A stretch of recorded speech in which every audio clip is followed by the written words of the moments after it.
Hello दोस्तों, नमस्कार। मैं हाजिर हूँ एक और फौजी किस्से को लेकर।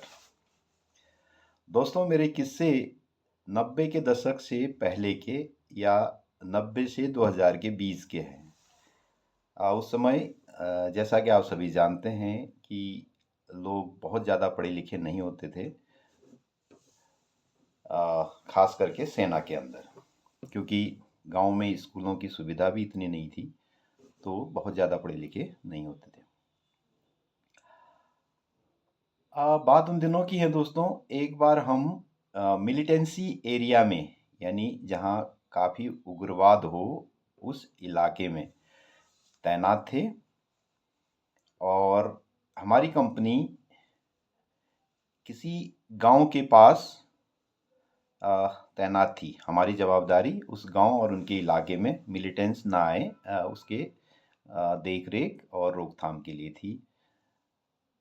उन्हीं दिनों ठीक 15 अगस्त का माहौल आ गया।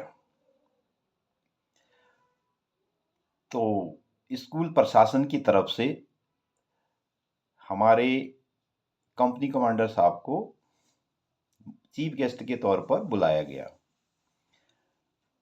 15 अगस्त की सुबह झंडारोहण से पहले जब कंपनी कमांडर साहब जाने लगे, तो सीनियर जीसीओ साहब आए और वो बोले कि सर, मैं भी आता हूँ आपके साथ, और कैंप में लगातार मैं यहाँ रहता हूँ, तो मैं भी आता हूँ।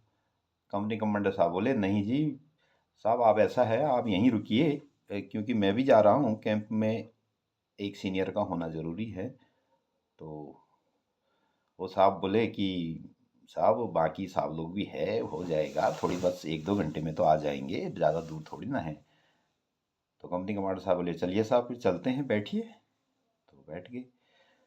तो मैं भी एज ए प्रोटेक्शन उनके साथ था। तो स्कूल के कार्यक्रम शुरू हुए। तो वो एक इंग्लिश मीडियम स्कूल था। वहाँ पर अलाउंसमेंट के लिए भी जो है एक छात्र को रखा गया था। इंग्लिश मीडियम होने के नाते वो सारा अलाउंसमेंट जो है इंग्लिश में ही कर रहा था। और जिसे भी मंच पे बुलाना हो या आमंत्रण करना हो, वो भी सारा काम इंग्लिश में हो रहा था। इसी बीच बच्चे ने अनाउंस किया कि ओसी साहब से रिक्वेस्ट है, यानी कंपनी कमांडर साहब से रिक्वेस्ट है कि एक गाना गाएं। कंपनी कमांडर साहब गए और एक इंग्लिश गाना उन्होंने गा दिया। अब उन्होंने इंग्लिश गाना गा दिया बढ़िया ढंग से, बच्चों को बड़ा पसंद आया। अब बच्चों ने देखा कि फौजी तो बहुत अच्छे गाना गा रहे हैं, तो उन्होंने सीनियर जेसीओ साहब का भी जो है अनाउंसमेंट कर दिया। तो जैसे ही सीनियर जेसीओ साहब गाना गाने के लिए उठने लगे, तो कंपनी कमांडर साहब बोला साहब, मैं गा देता हूँ, कोई बात नहीं, मैं गा देता हूँ। लेकिन सीनियर जेसीओ साहब बोला साहब, नाम मेरा लिया गया है मंच से, मैं ही जाऊँगा, खुद ही गाऊँगा। अच्छा साहब, जैसी आपकी इच्छा, जाइए। वो चले गए। जाती वहाँ, अब मैं भी सोचूं, ये इंग्लिश गाना इतना, चलो, आजकल उस टाइम पर भी जो है कहीं रेडियो में या जो है किसी कैसेट में सुन करके उन्होंने याद कर लिया हो कोई गाना, वही गाएंगे। तो जैसे ही मंच में पहुंचे, तो वो शुरू हो गए। तो उनका गाना मैं आप लोगों को सुनाता हूँ।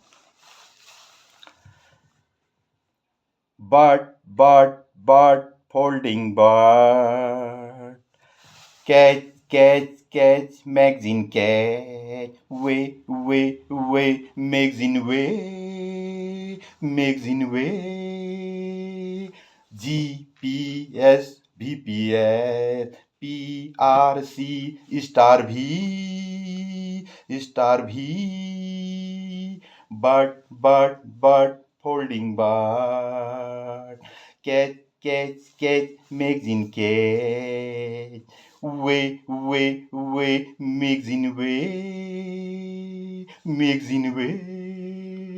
Magazine way, India gate, RP gate, company C, company D, company D. बस इतना सुनना था तो सारे के सारे स्कूल के बच्चे और स्टाफ खड़े होकर के साहब के साथ गाने लगे और साथ में डांस भी करने लगे गाना, और वो खुद दोहराने लगे गाना, खुद बच्चे दोहरा भी रहे हैं। Bird folding bird, catch catch catch magazine catch, way magazine way, magazine way, magazine way. साहब ने काफ़ी धूम मचाई और वापस आ गए। सारे बच्चे ने तालियां बजाई, पूरी स्टाफ सही, हम भी खुश। मतलब साहब ने बहुत जोशीला गाना गाया। जब हम वापस आने लगे, कार्यक्रम ख़त्म होने के बाद गाड़ी में बैठे बैठे कंपनी कमांडर साहब सीनियर जीसी साहब को पूछ रहे, साहब आप तो बहुत अच्छा इंग्लिश गाना गा लेते हो, बड़ी जल्दी आपने जो है गाने को तैयार कर दिया। तो साहब बोला साहब 30 साल नौकरी हो गई, इंग्लिश में टोटली जो अल्फ़ाबेट होते हैं, जो लेटर होते हैं, वो 26 होते हैं। 26 साल तो हमें एक एक शब्द, एक साल में ए, दूसरे साल बी, 26 साल में जेड तक सीख लिया। अब जो 26 के बाद 4 साल जो एक्स्ट्रा हुए हैं, उस एक्स्ट्रा में मैंने 4 और एक्स्ट्रा लेटर सीखे, उन्हीं लेटरों को मिला के उसी अनुभव के आधार पर ये गाना गा दिया। साहब भी जो है आगे फ्रंट सीट में बैठे हुए, कंपनी कमांडर साहब भी गाने लगे, वाह साहब, बट फोल्डिंग बाट। थैंक यू दोस्तों।